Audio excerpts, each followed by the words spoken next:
In this video, we'll take a look at whether or not martial classes are really that much weaker than caster classes in 5e Dungeons & Dragons, and what, if anything, One D&D should do to fix that. Before we get started, I want to shout out our sponsor, which is today ourselves, and our newest Kickstarter campaign over at kickstarter.com, which is HERETIC'S Guide to Devotion and Divinity, a source book for 5e Dungeons & Dragons and future editions that'll provide you with everything you need to make the divine and religion actually matter. HERETIC'S Guide to Devotion and Divinity drops on Kickstarter next Tuesday, so make sure that you go to the Kickstarter page now and follow so you don't miss out on the early bird rewards. Alright, so now let's take a look at the martial caster disparity. With the most recent playtest document from Wizards of the Coast, which had the Bard, the Ranger, and the Rogue, the martial caster disparity discussion rose again. And this discussion, if you're unfamiliar, is centered around caster classes being perceived as being more powerful than martial classes in Dungeons & Dragons. And just to get the cat out of the bag straight away, I do agree with the assessment that caster classes are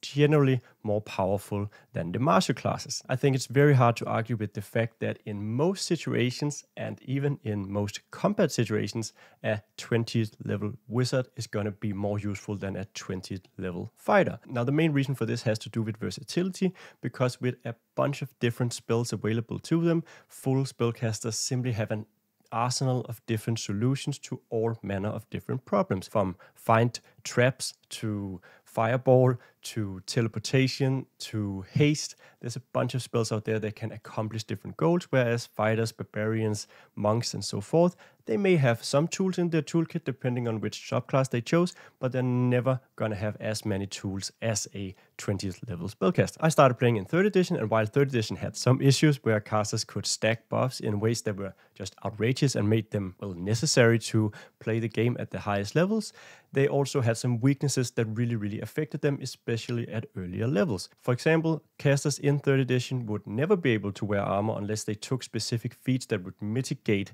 the armor spellcasting failure penalty there was, whereas in 5th edition you can cast spells while in armor as long as you have proficiency, and it's pretty easy to pick up proficiency, so it's not a big issue at all, which means that we have more armored spellcasters than we did before. Another thing is that 3rd edition didn't have cantrips in the same way that we do now. You did get 0 level spells or whatever you called them, but they weren't spammable. That means in 3rd edition your wizard would be running around the first 5, 6, 7 levels even, firing crossbows or using quarterstaffs most of the time. Finally, casters also got even fewer hit points in early editions, or at least in 3rd edition as well, because a wizard would have a D4 hit dice and not a D6, so wizards would be even squishier than they are now. Another thing that was also in 3rd edition is that your attack bonus didn't just scale with your proficiency bonus, it scaled per level, but it scaled less so. So with these limitations removed, what we're left with are casters that are much more versatile than their martial counterpoints,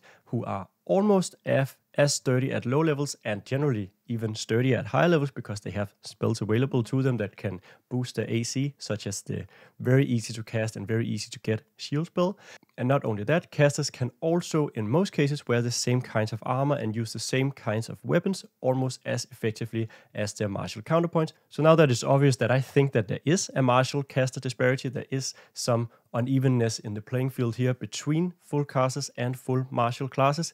What are we going to do about it, or should anything be done about it? And I think that we need to do something about it because it's something that really factors in, especially when you've been playing a lot and you've tried out different classes, felt what felt fun and powerful, and you start to realize that your rogue is just never going to be as interesting to play as a bard, for example. Likewise, I also think it's just not as interesting if wizards or sorcerers or clerics just get to do it all.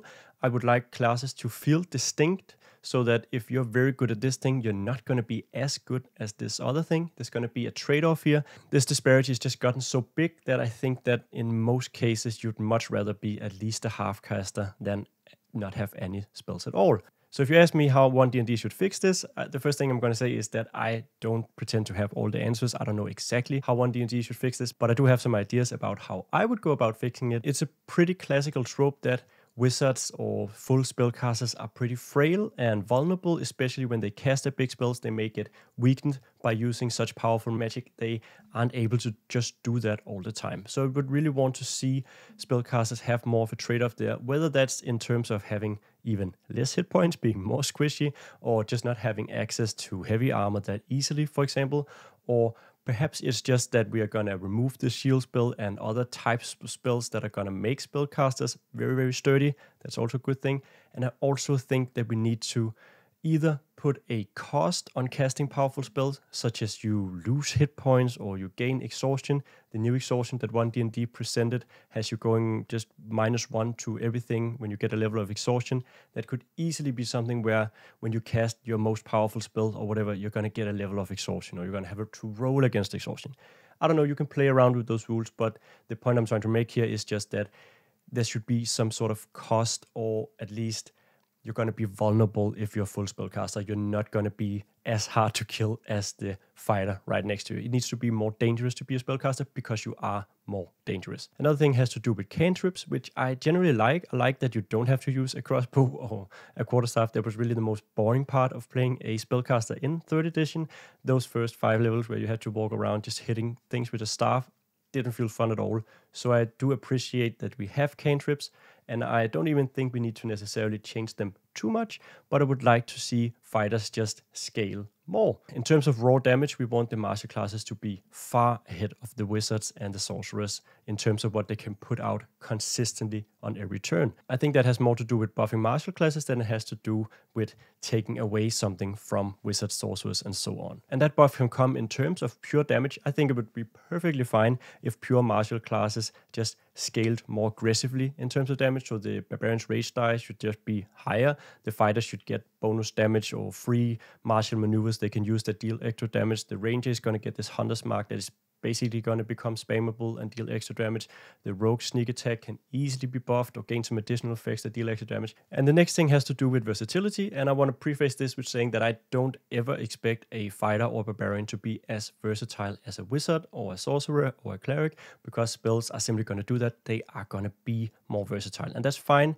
That's what magic is. Magic is very, very versatile because, of course, it can do magically anything. That being said, I do think we could limit some of the spell options that are available to spellcasters so that they don't necessarily step that much on the toes of other characters. Spells like Find Traps, Knock, Pass Without Trace may be classic, some of them at least, and they may be tropes that are also in fantasy literature and stuff like that, where you can use magic to open the door, but they are also going to make rogues and rangers and those kinds of characters feel sort of obsolete with their natural abilities, because who needs to have stealth if you can just cast Pass Without Trace? That's going to give a flat +10 bonus to everyone. I'm not necessarily saying that we should eliminate all of these spells, but I think it would be fine to trim the caster's spell list a bit. Ideally, it should be something where each character class, whether they're martial or caster, should have something that feels like it's their niche, and then other classes shouldn't have an easy time just stepping into that niche, such as a wizard, for example, has a very easy time of doing with basically every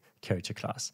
And the other side of that coin is trying to increase the martial class's versatility, because as it is right now, most martial characters really are only versatile to the extent that they can choose between making a melee or a ranged attack, and maybe they have a fun feature like Stunning Strike or a martial maneuver they can use once in a while, but that's really it. So what I would like to do is make key strikes and stuff like that even more available, so they have that versatility at hand more of the time, as well as martial maneuvers being available for all fighters, and then the battle master could do something extra with them or something different with them, and the barbarian should also, in my opinion, get some extra features. And I think these features need to be centered around 3 concepts, and that's control, mobility, and area of effect, because that's generally where martial classes are lacking. So we want our fighters to be able to lock down a character with restraining stuff or grappling or stunning or even paralyzing. We want rogues maybe that can use mobility in new ways, where they can move and strike at other creatures. And I think probably the one that is missing the most is the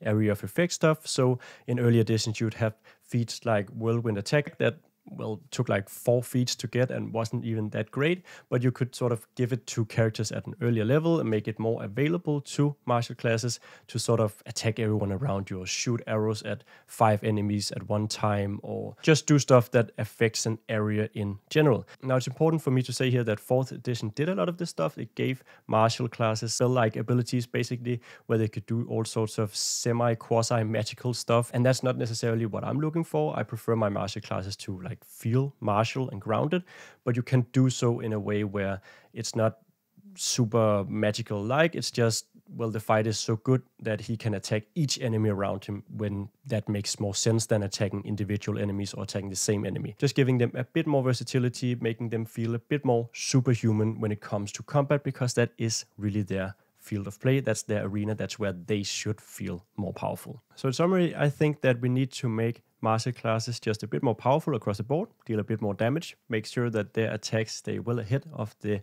spellcasters' cantrips, and I also want spellcasters to feel a bit less like they have everything the martial classes have, so less access to armor, less access to weapon proficiencies, for example, and maybe just less hit points or AC across the board. Then I would also like to see spell lists trimmed a bit. And then finally, and perhaps most importantly, I would want martial classes to gain more versatility, especially in combat, so that martial classes can feel like, okay, we're in combat, this is my field, I'm going to be useful. Whether you agree or disagree with the points I've made here, or you just have some ideas of your own that you'd like to share, please sound off in the comments down below, and you can also subscribe to the channel and like the video while you're down there. All that stuff really helps out a lot. And don't forget to check out Heretic's Guide to Devotion and Divinity over on Kickstarter.com. It's gonna go live next week, and it's gonna be a really, really fun and awesome book, and I hope that you will support the project. Beyond that, there's not a whole lot left to say, except thank you so much for watching, and I hope that I'll see you in the next video.